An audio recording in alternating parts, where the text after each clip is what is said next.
Bruno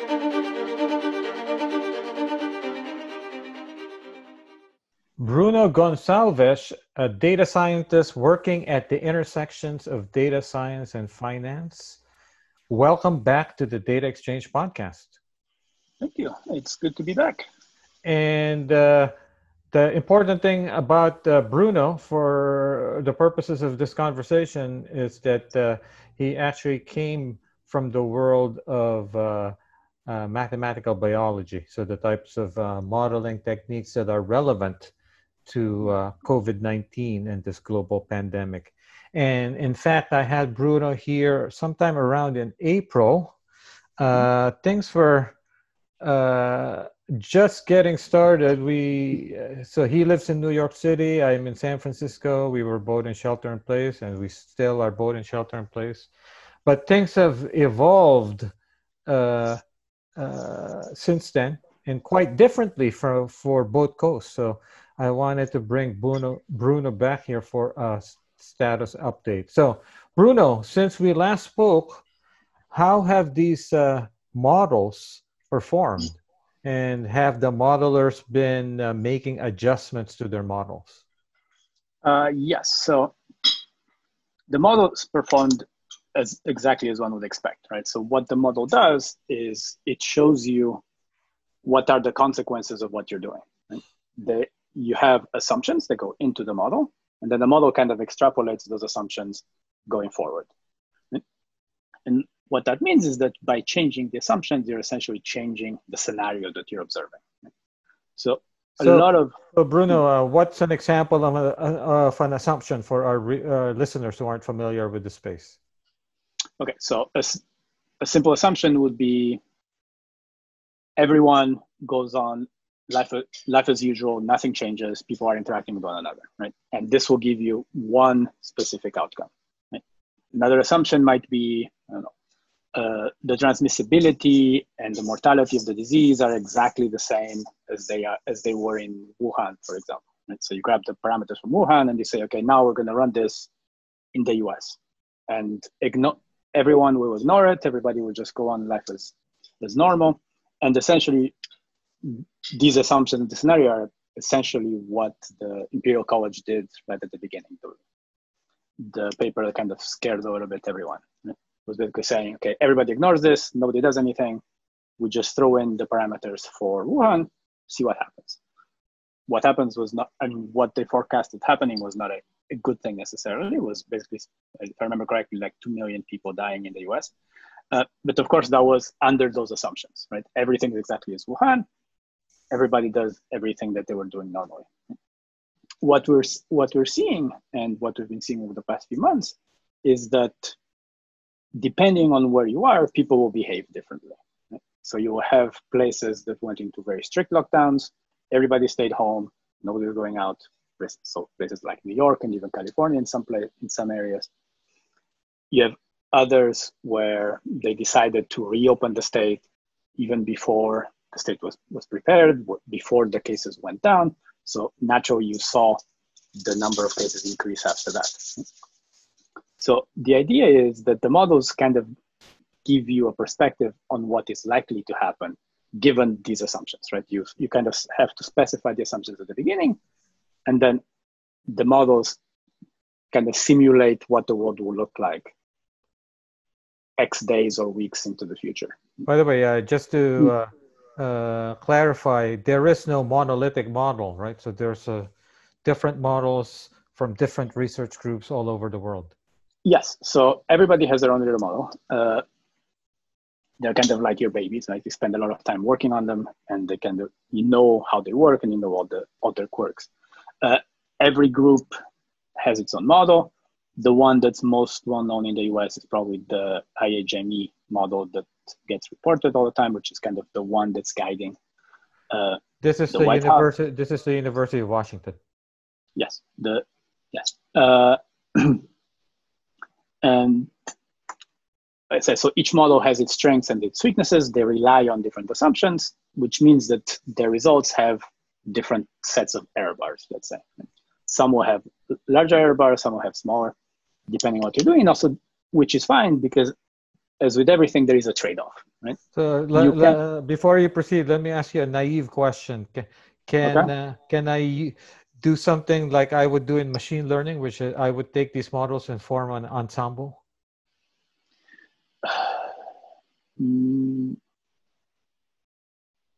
Yes, you would have to be careful on how you combine them, right? Because like I said, they're relying on different assumptions. They're looking at different, for instance, levels of aggregation. The imperial model, for example, is an agent-based model, which means they're essentially simulating each individual separately. Like they have 330 million people in the US. Each person has an age. They have a place where they live, a place where they work, a contact network, all of these things. So all of these things are going into the model. And what you're getting on the other side rather, is how many cases you get, how the numbers of cases are evolving over time, what the mortality is, and so on. While you have other, let's say, simpler approaches where you could do, let's say, something like a very simple SEIR model, so where you're just kind of putting everyone in the same bucket, where everybody's more or less interacting with everybody, and see what happens from there. So that's kind of the simplest model. It's the kind of models you would see people playing with on the internet. And while you can make a comparison between the two, I mean, many years ago, I was in a paper that actually did a comparison between that type of approach. It gets very hard if you want to really combine the results because they kind of look very different. Right? On one hand, in the agent-based model, you have what is the health status of everyone in the country. On the other hand, you have just counts, right? These many people are sick, these many people are infected, these many people died. Right? So there is a scale mismatch between the two. Right? So you would have to aggregate the higher definition models up to the level of the lower definition models and then compare them. And after you do that work, then you could probably combine them and try to find some averaging process between the two, which again, you have to be careful in how you do that exactly. So is there some kind of leaderboard, like a place where people compare all these models at, I don't know, at the county level, at the state level, at the national level? Not that I'm aware of, no. Yeah, I mean, the way these models are reported is typically by, especially in the media, is they'll show you different outcomes, right? So different plots, let's say, of what the number of cases in the US is going to look over time, what in specific states, specific things. You don't typically have direct comparisons between the different models that way, because also the way they're published, that doesn't make it easy to do that. Like, as far as I might be wrong, but as far as I know, there's no one that's actually publishing the raw data, the raw output of their model. There might be some people I know, but that I'm not aware of. So that makes it particularly hard to do. What you get most of the time is just plots, either on a website or in a publication somewhere, that kind of explore what are the consequences of different interventions, different assumptions, different changes in behavior, and so on. So you started out by your kind of opening remarks seem to suggest that you seem to think these models performed as expected or well. So is that a commonly held perspective? I see where we're going. Yes. So from my perspective, the models, like I said, they did exactly what they were supposed to do. Okay. They gave you a way of exploring the consequences of your assumptions and your decisions. Whether or not people actually look at the models and understand what those assumptions are or what those consequences are is a different story. Right? So one thing you have, and this happened very much with the imperial model, for example, was that people looked at the result and say, okay, 2 million dead in the US, that's impossible, right? And disregarded everything else. Right? They didn't bother to actually look at what the model was saying, how the model was set up. Right? There was literally a sentence in the model that's saying, this is, I don't paraphrasing, but it's like, this is what would happen if nobody changed their behavior, which we think is very unlikely. Right? But nobody actually noticed that part, so they kind of disregard the model. What happens many times is And especially now because this is kind of happening in front of everyone, right? What you have in science is you have different approaches and different degrees of approximation, different error bar sizes, and so on. And of course, people will make mistakes necessarily. But all of this is finally for the first time happening in front of everyone. Right? So everything is in public. And people that are not used to seeing how science is actually done and how messy it is in many cases, they don't really understand that. Right? So what they see is this model says 2 million, that model says 200,000, this model says 20,000, but they don't understand that there are significant differences between the models and they're effectively applicable to different scenarios and different circumstances. Right? So, and what happens many times, and I imagine that's where we're kind of going with your question, is that because people see different groups saying completely different things and they don't understand everything that goes into it, they kind of start disregarding everything and ignoring and say, okay, what do these guys know? Like yesterday they were saying something, now they're saying something else, and so on. But like I said, the models themselves, I think they've been performing pretty well. One thing that makes modeling this pandemic specifically particularly hard is that it has a very strong impact in our daily lives. So if you look back to the swine flu pandemic in 2009, it was relatively mild. And you recall that at the time I was actually modeling it in real time and trying to figure out what was going on. So all the assumptions that were used while developing the models were still true. Right? People were still behaving the way they behaved before. In this scenario, in this specific pandemic, what's happening is all the data that kind of goes into the models at the beginning needs to change. Right? If you're using mobility data in your model, you need to modify it to take into account the fact that people are not behaving the way they were. Right? They're not going to the supermarket as much. That many people are working from home. I mean, they've been working from home since early March. Right? So that changes all the inputs to the model in different ways. Right? And it's not always clear how those changes are actually happening and how to actually introduce those changes in the models. So you can kind of think of the model as, let's say, it's literally a piece of software, right? Or a function. Think of it as like a mathematical function, right? You give it inputs and it produces an output. If you change the inputs, you change the output. Right? Which means that if you have errors in your inputs, you're going to have nonsense output and vice, right? And if you change the function itself, if you change the way the model works, then again, you will have changes. So all of these things have to be taken into account.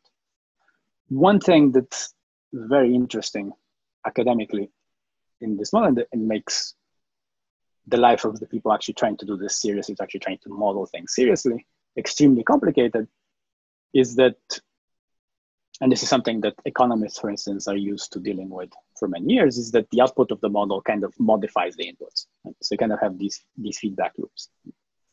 If you come out with a model that says this is going to happen, and that causes people to change their behavior, that causes that specific scenario not to happen, people will use that as a way of disregarding the model and saying that the predictions of the model were wrong, without understanding that it's the fact that they changed their behavior in reaction to what the model was saying that actually caused that scenario to not happen. Right?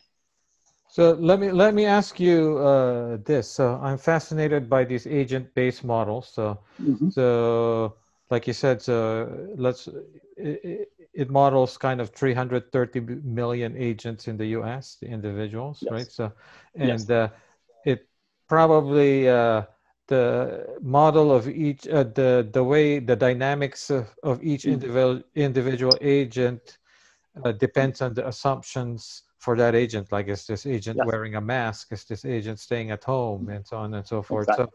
So how often can you rerun that model and tweak the assumptions? So for example, right, you run it today, and then next week, California opens up bars. Yeah. Can you rerun it again, and then you get the results fairly fast? So to be honest, I don't know exactly how long these things take to run right now. I remember back in the day, the model we were running, the model I was working on, which was working kind of an intermediate level of approximation, you could run like one full run of the model was less than a minute. And then of course you have to do many runs to take statistics, try different parameters, and so on. The model we were comparing with, which is an agent-based model, was each run was taking like several hours to run. Right? So there were orders of magnitude difference. Right now, like I said, I don't know exactly how long these things take. But now you have better hardware, right? Yeah, of course. But also the models are probably more sophisticated, right? So there's always a battle between the two. Yeah. So in any case, I'm sure they can be run many times. And if given enough resources, I'm sure you can tweak the parameters and try different things. But like I said, the more details you put in the model, the longer it's going to take to run. So who is using agent-based models in the US? There was a group in, if I remember correctly, Los Alamos that actually started working on this. And if I remember correctly, actually did build up the first detailed agent-based model back in the late 90s, early 2000s. And they're still working on that. If you want, I can give you some links later you can put in the notes. There are some groups in Europe, like in Imperial, but also in Italy, that are also doing this at the Italian level, or rather at the European level. So different places will have different groups doing this. It tends to be not that many groups, but like I said, it's something that's very computational intensive, and it's something that requires a very specific set of skills. So, how did the University of Washington model emerge as kind of the one that seems to be the most quoted and most referenced? I don't know exactly how that happened, to be honest. I know they are one of the models and one of the groups that reports to the CDC and the White House task force. Do you know what techniques they use? I have not looked at it specifically. They use. I looked at it a little bit. They use a very different approach than what I'm used to, so I don't understand the details specifically. They tend, and this seems to, from what I understand, it seems to be one of the assumptions in the model is they tend to think of,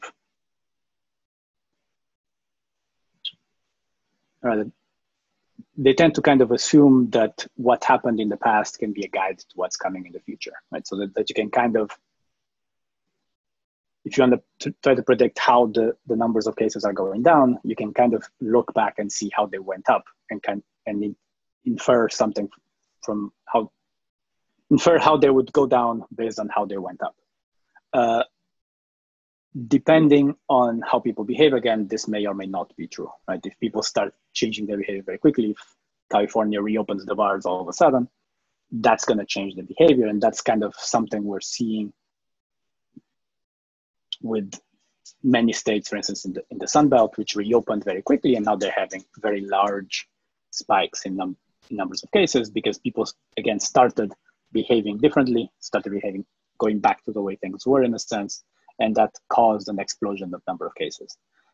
Fortunately, what's happening is because all of these cases were being spread in bars and places like that, most of the most recent increase in cases has been in younger demographics, right? Which has the beneficial consequence that you end up having less people dying of it. Right? Which is why you saw for a very long time the number of cases increasing very quickly, but the number of deaths still going down. Right now, you're starting to see the number of deaths going back up again. Also, because there is an increased lag time between when you become sick and then when the disease takes its course, which again connects also to improvements in treatment, PPE's availability, medications, and so on. So the time or interval between when you first show symptoms to when eventually you die is actually increasing, or when your case is first detected when you finally die is actually increasing. So that's why it took longer for the number of deaths to start going up again, because that big spike you saw a month ago, you're starting to see it now after the disease has taken its course in many of these people. So recently, the things I've been reading seem to suggest that the fall and winter, based on the models, are not going to be good periods. So if, as someone who actually kind of understands some of these models, how do you interpret some of these prognostications that far out in the future? So this kind of loops back into something that people were saying a few months ago, that in the summer the disease will go away, right? And this is typically what happens with the common cold, with the flu. Which people were saying that? I heard several people saying this. Okay, yeah. That like in the summer, in April, it will be gone. And this kind of comes from the assumption, and there's something that's relatively common in the common cold, the regular seasonal flu, is that they have a seasonal pattern. Right? So in very broad terms, you can think of like the number of cases, the number of people getting sick as a function of the year, kind of like a sine wave, right? Where the trough is in the summer months, the peaks are in the winter months. Oh, man, this is a bad trough. Yeah, exactly. Yeah. Now, what also happens, and people are not as aware of this as perhaps they should, is that especially when you have a new virus, this seasonal variation is much smaller, or tends to be much smaller. For instance, in the case of the swine flu in 2009, if the original range was 1, so 100%, for the swine flu, the range was only like 40% or 60%. So it was a much smaller reduction in the summer, which meant that by the time you got to September, October, you had already many more cases than you normally would, which means that they start increasing much more after that. With the coronavirus, there have been some studies about how seasonal it might be. It seems to at least be much less seasonal than the regular flu, right? Which is why it's July and we're having 80,000 cases per day almost. So what that means is that by the time September comes, October comes, if we're still having these many cases, it's like we're starting the regular flu season already with a bunch of sick people. Wow. Yeah, wow. Right? So that will make it easier for the virus to spread even further. One thing I'm particularly worried about is if we get to the regular flu season and we're still fighting with coronavirus, which we likely will, what will be the impact of having both things happening at the same time? Because now you have people getting sick of coronavirus, people getting sick of the flu, possibly even people getting sick of both at the same time. And how will that impact the healthcare systems, medications availability, hospital beds, and so on? And then you can start having these nonlinear effects of things literally just breaking down. And then there's kind of macro assumptions too, that in a regular year, certain segment of the population, including me and my wife, will get a flu shot. But this year, will it be easy to get a flu shot? Yeah, I don't know exactly how the flu shot is going, to be honest. I imagine that at least some of the resources that would typically be used for the flu shot to develop it have been diverted towards coronavirus. I'm sure there will still be a flu shot. I mean, it's kind of a regular thing. And there's almost a whole industry behind it, kind of producing it every year. I don't think we will have a COVID vaccine anytime soon. Define soon.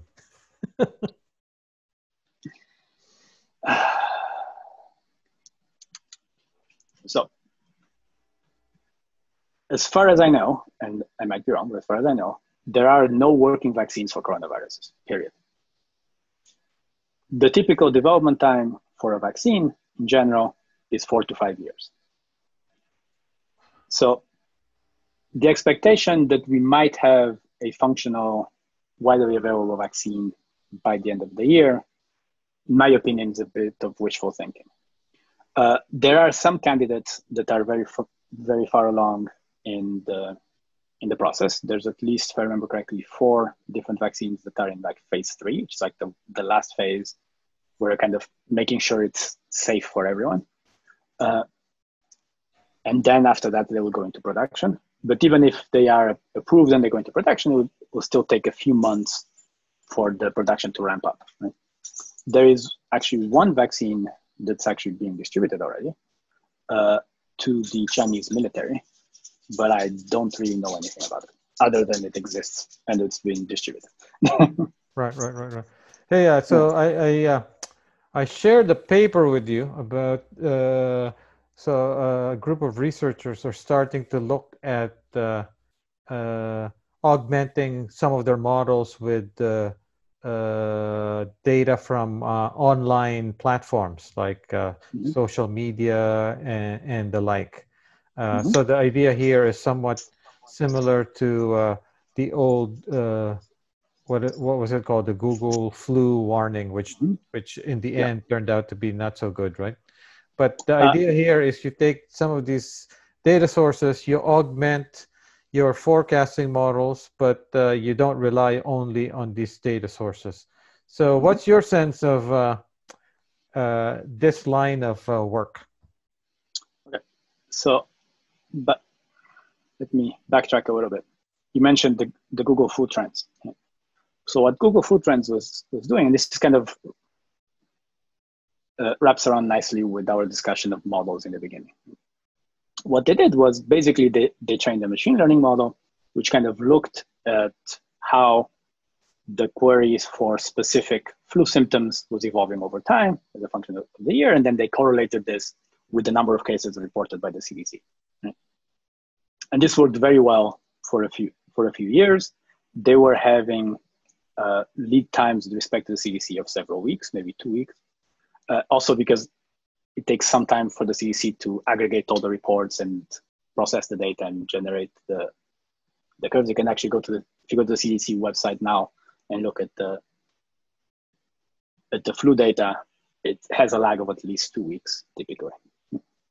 And Google, because they were looking at search trends, what they were seeing was kind of like in real time, right? They were saying, right now there are these many people searching for flu symptoms or flu medications in this location. And we saw in the past that this correlates strongly with these many cases of actual flu reported by the CDC 2 weeks from now, which is fine. I mean, it worked great while it worked. But it also, again, it's not that the model itself broke, is that the assumptions that went into the model broke. Right? The model was still doing the same thing. It was collecting the data, was analyzing it, and using that to predict what the correlations were saying that was going to happen 2 weeks in the future. The fundamental assumption here was that people searching for the flu or flu symptoms were people that were getting sick. And as long as this assumption was valid, everything else worked. What happened, and I forget exactly when this happened, maybe 2011, 2012, was there was something in the news, I forget exactly, maybe avian flu or something like that, that brought attention to that specific topic. So all of a sudden you had a bunch of people Googling these things that weren't getting sick, and they were just Googling it because there was more media attention. And that's what broke it. So all the machinery was still working, but the inputs were broken. And so the outputs were wrong as well. Which kind of, so you can see how it loops back to our discussion. Concept drift, huh? Exactly. So you can very much augment any kind of model with new sources of data, like I said, but you always have to be careful that you check regularly that your assumptions are still valid, right? People who are searching for symptoms of the flu actually getting sick, or is it just because there's more media attention? So it can be done, and it's one thing that I've seen people do, for instance, in the case of these coronavirus models, is that, as I mentioned, a lot of them rely on mobility, right? On how people move in their daily lives, how they go to work, if they use public transportation or not. Several teams that I'm aware of, what they started doing was using data from cell phones, from direction searches, like you have the data sets from Google and from Apple, from the Android and the iPhone phones, looking at how many people are actually asking for directions to go from place A to place B, and kind of use that as a way of measuring how much people are actually moving around. So, and those types of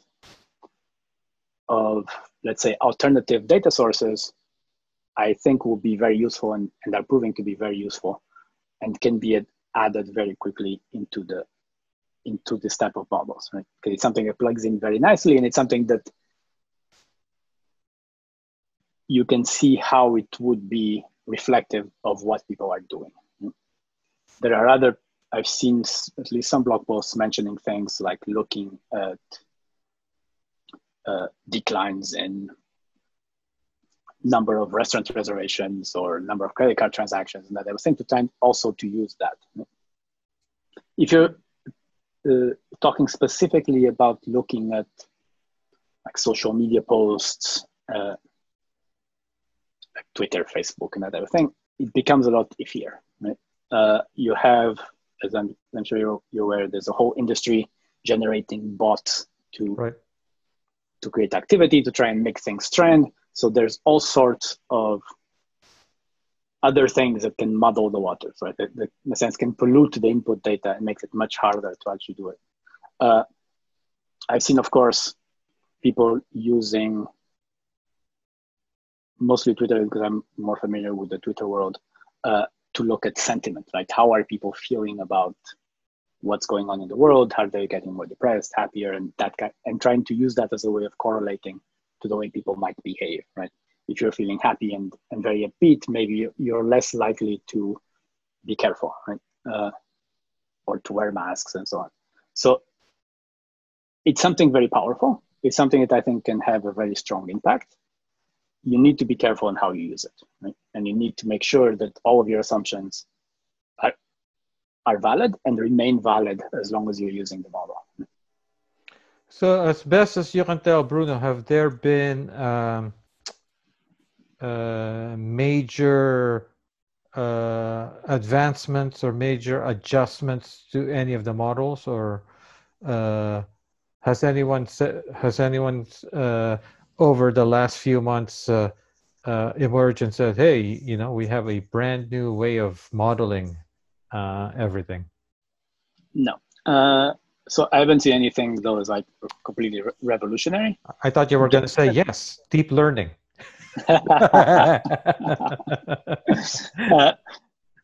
Well, there are people trying to use deep learning for this as well, LSTMs and so on.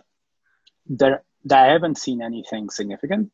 And the reason for that is because these models, they're not that simple, right? These are not things that you build in an afternoon, as much as that hurts Kaggle's business. They're not, right? They're not simple things, right? They're not things that you can do in a hackathon and beat the experts, right? The experts have literally been, and I know several groups personally, they've literally been working on these models for decades. You're not going to beat them very quickly unless you finally understand something magical that nobody's understood before. Yeah, because it's not the kind of thing where you can take the time series and then use that to do all your forecasts, because like you said, there's a lot of drivers that can change the dynamics of the future, right? So like, are people going to be wearing masks or things like that? Exactly. So since you mentioned time series, right? One of the main assumptions that you have in most time series models is that the time series itself contains all the information you need. Right? You look just at what's happening in the past and you use that as a guide to what's going to happen in the future. In this case, this is not valid. Right? There is a lot more many more external factors guiding and driving what's going to happen next. Right? Even if you think just in terms of a simple SIR model, and we have like I kind of wrote about this at some point in the blog post, even if you have a simple SIR model or simple SCIR model, which are the simplest kind of epidemic models, you get the nice shaped bell curve. There's nothing particularly special about it.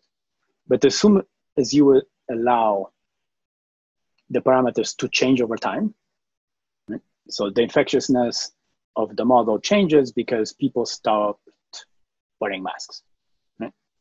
So the value used to be here, and now all of a sudden it goes down. Right? As soon as you have this type of thing, the model essentially becomes completely non-linear, and you can do whatever you want with the model. Right? If you want multiple waves, you can modify this parameter back and forth, and you get multiple waves. Right? This completely dominates everything else.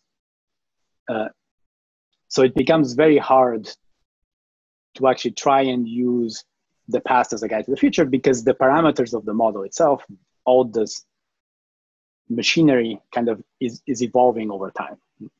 You can even have, and this is something I explored at some point, you can have, if you want to have fun, let's say you set it up such that people start being more careful, let's say, so they'll stay home, they'll start wearing masks if they see many cases. So, and what that causes is that when you see an increase in cases, people start getting more careful, so the number of cases goes down. Right? When the number of cases goes down, people stop seeing cases, so they stop being careful, so the number of cases goes up again. So you can have these feedback loops that completely will break any type of time series model you try to apply, because the fundamental assumptions of this class of models just don't apply anymore. Right? They're no longer valid. So actually, yeah. So you gave me an opening there to pivot and wind down this conversation, which is time series. Because the last time we talked, we ran out of time. I wanted to talk to you about time series. So in particular, I think in the past you may have taught a tutorial for me on time series, right? So yes. So essentially, time series is a field that has a long history, and you know, I started back in the day when it was mostly statistical models and things like this. Now there's more machine learning, and more recently deep learning. So without going into too much technical detail, what's your sense in terms of the impact of machine learning and deep learning in time series? Has it been profound like it has been in computer vision in language? Because my sense is, at least when the data is structured and you don't have that much of it, it's fine to use deep learning, but you should also keep your other techniques. Deep learning becomes one of these things that maybe you put in an ensemble, but don't throw out other approaches. What's your sense, Bruno?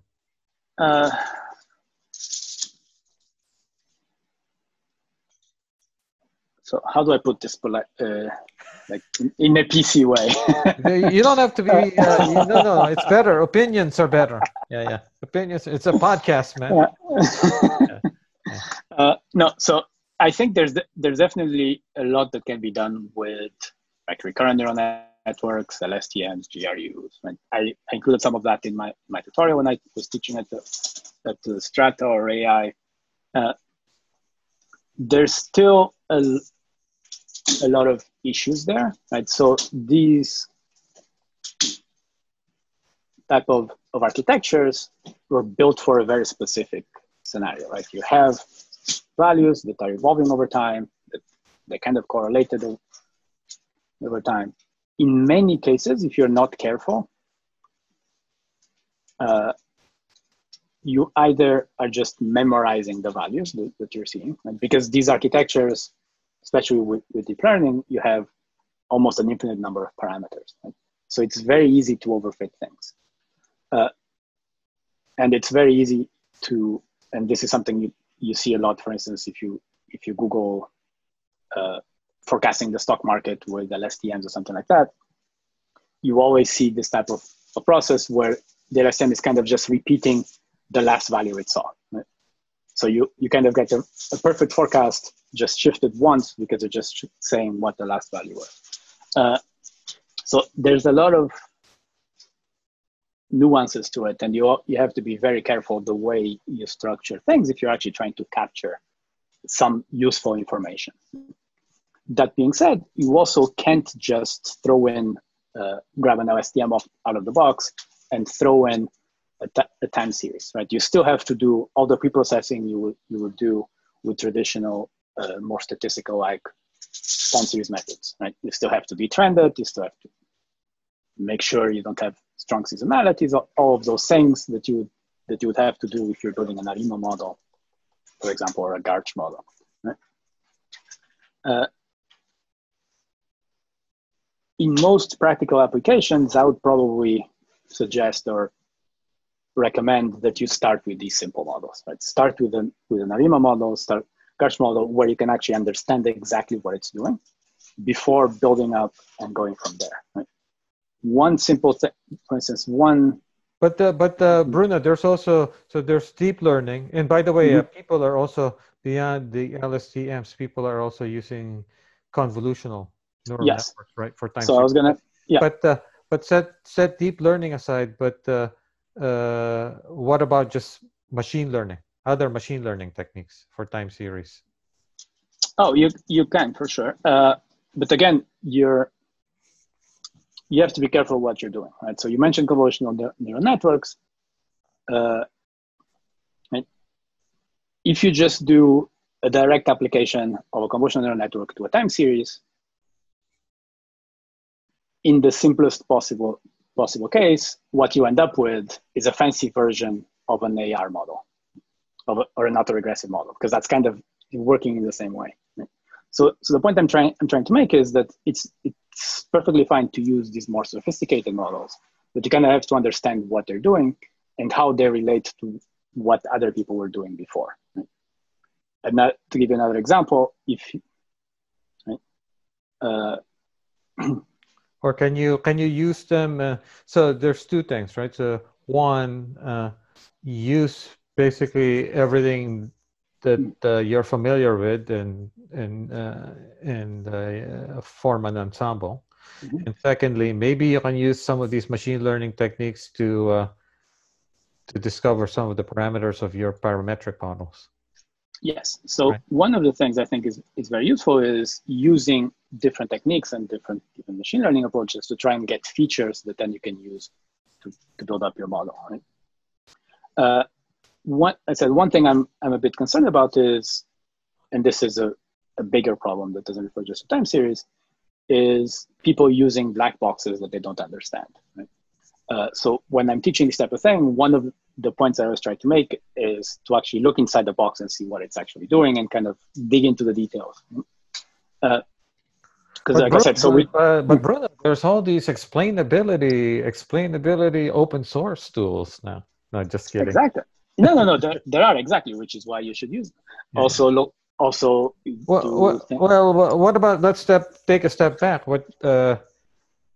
In some time series, let's say some of these economic time series, unemployment, inflation. I mean, you got monthly observations. You don't have that many observations. No, you don't.